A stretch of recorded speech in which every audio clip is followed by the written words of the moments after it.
Hey everybody, just wanted to do a quick gear kind of review, go over some of the things that I bring on my backpacking trips.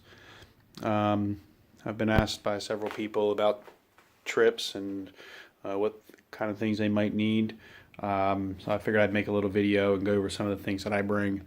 I'm by no means a professional or anything like that. I'm not a super lightweight.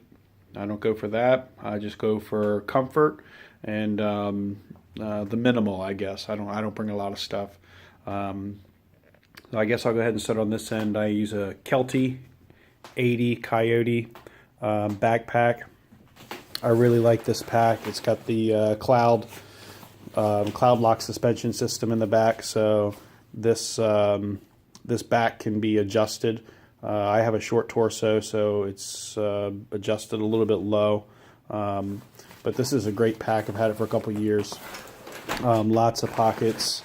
The cool thing about this pack is you can access the interior of the pack from the front of the pack instead of having to go through the top if there's something in the bottom you want. Lots of pockets. It weighs about 5 pounds, a little bit on the heavier side, but I would prefer to have more room than not. The REI FlexLight chair. A lot of people don't carry a chair. For me, at the end of the day, after walking all day long, it's really comfortable to be able to just put my back, rest my back, I guess, instead of a tree or a rock. I do bring a little sit pad over here for kind of while I'm hiking. If I stop and sit down and take a break or something like that, I do have that. But at the end of the day, I like to sit back in a chair, and that's worth it. That's only about 1.5 pounds or something like that, but it's worth it for me to bring. I guess that's like my luxury item. In the green pack, I have my clothes, just a change of underwear, a couple socks, t-shirt kind of thing. I usually just wear the same pants and the same sweatshirt and layers, top layers, all week. Sleeping bag. I guess I'll start with a tent here. I have a LL Bean Microlight. It's a two-person tent. It weighs 4 pounds.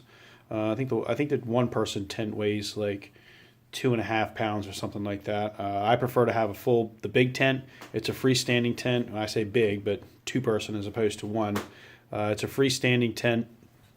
I like to take everything at the end of the day and put it inside my tent, my pack, my boots, everything I like to keep inside my tent. I know there's a lot of people that do the hammocks or just a bivy, but I prefer to carry a little more weight and add that room, or take up a little more room to be able to have that tent. And it does come with a footprint. There's the footprint for the tent. I use a Marmot 30-degree sleeping bag. I prefer the 30-degree sleeping bag, and I also use a Thermalite. This is Sea Summit. It's like a micro fleece kind of a liner that goes inside the sleeping bag, and between the sleeping bag and the liner, that keeps me really warm. I'm a hot sleeper anyway, so I'm comfortable. I think we had last year we were in 18 degrees, and I was comfortable. I think I threw a pair of extra socks or something down at the bottom of my sleeping bag. The only thing that really would get cold on me are my toes, but I was comfortable with that setup. I also use a Climate. This is a Static V. That is a sleeping pad. That's a full-size sleeping pad. I think it's got an R rating of 3.5. I did have the REI Lightcore, which was a 3/4 length pad, but I just found that to be a little bit uncomfortable, so I went with the full-size pad. Just a simple rain cover for the backpack. And, excuse me, here's a pillow. This blows up till I guess maybe about the size of this, and it's really comfortable. It's worth having that. So that's a sleeping system in the tent. I'll slide over here. Food. I pretty much primarily just use freeze-dried stuff. I eat chicken and rice for breakfast. Um, I'm not a fan of breakfast meals or food for that matter. I rarely eat breakfast, but I know I have to do some for sort of breakfast when I'm on the trail, so I do the chicken and rice. For dinner, I guess for lunch, I'll just do snacky stuff. the beef jerky and the pretzels, I'll repackage those and put them into smaller Ziploc bags as the chocolate. I do like to have some chocolate at night. But as far as dinners, I just do the dehydrated meals, and I do have tea. I don't drink coffee, but I do like tea, so I'll do some tea at night if it's kind of cold.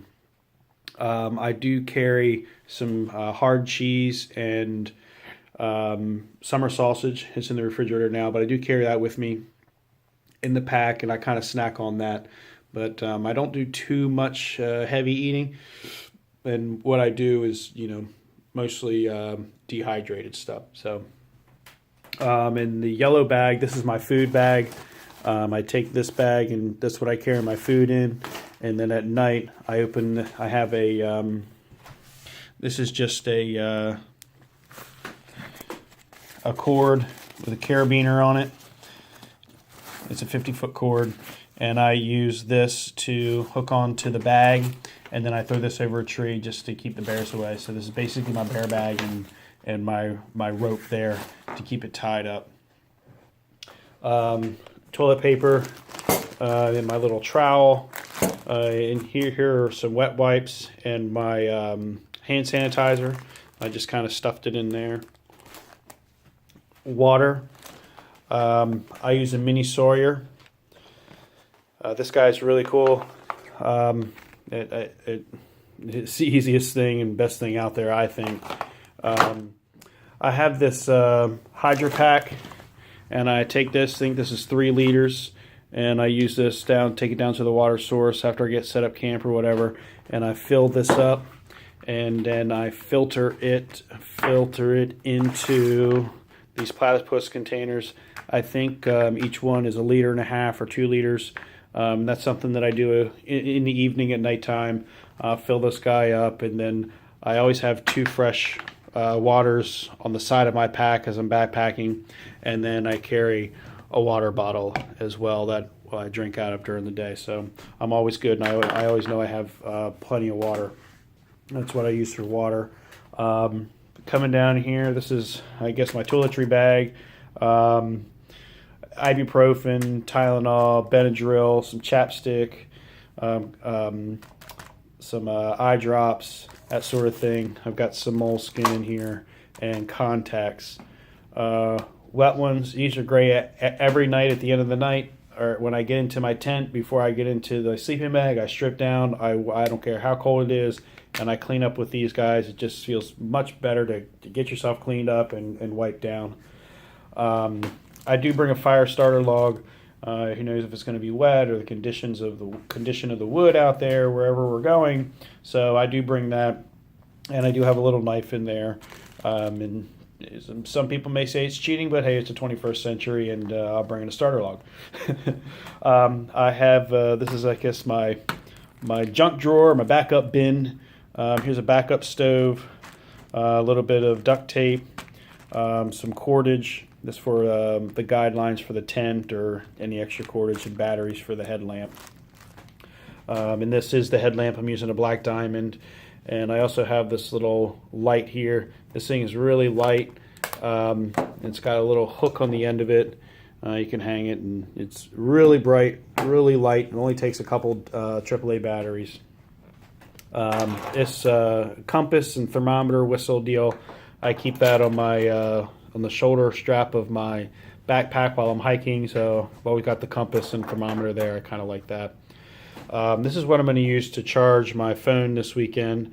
The only thing I use my phone for is filming and taking pictures. I keep it set in airplane mode, so my battery doesn't go down too fast.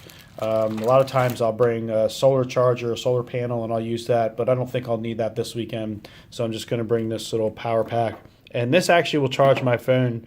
When this is full charge, it'll charge my phone probably 2.5 times, which is plenty good because I won't need that much.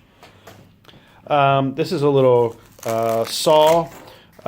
This is what I use to cut firewood if I need any firewood.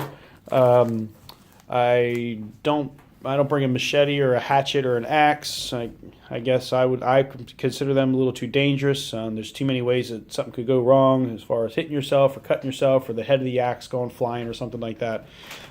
So I like the saw. I saw what I ever need saw. If I just don't get all the way through, I just stomp on it and it breaks.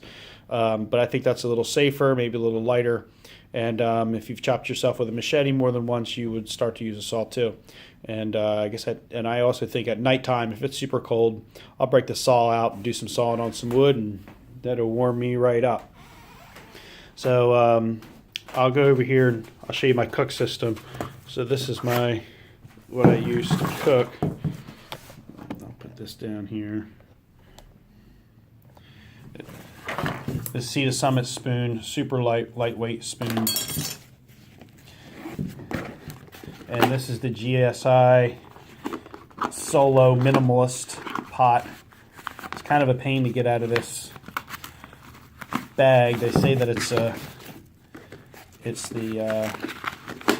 sink, but I just keep it in this bag so the bottom doesn't, because it doesn't get anything dirty inside my bag. So this is the GSI Minimalist, and it does have a lid, which that goes. My pocket stove, tin foil for wind block. I put this down around the pocket stove, and this is the fuel that I use. This is the big canister here. But as far as the pocket stove, it's just this little guy here.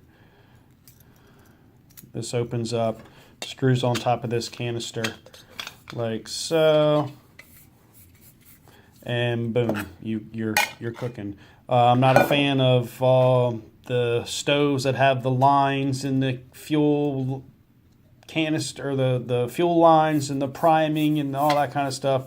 This is great. You just screw it on, good to go, and it even has a little igniter there. So this thing is great. And like I said, I also have the backup. I also brought a backup stove. I've never had to use the backup stove. This thing is great. I bought this for like $4, so I bought 2 of them, and this is great. I've never had to use the backup stove.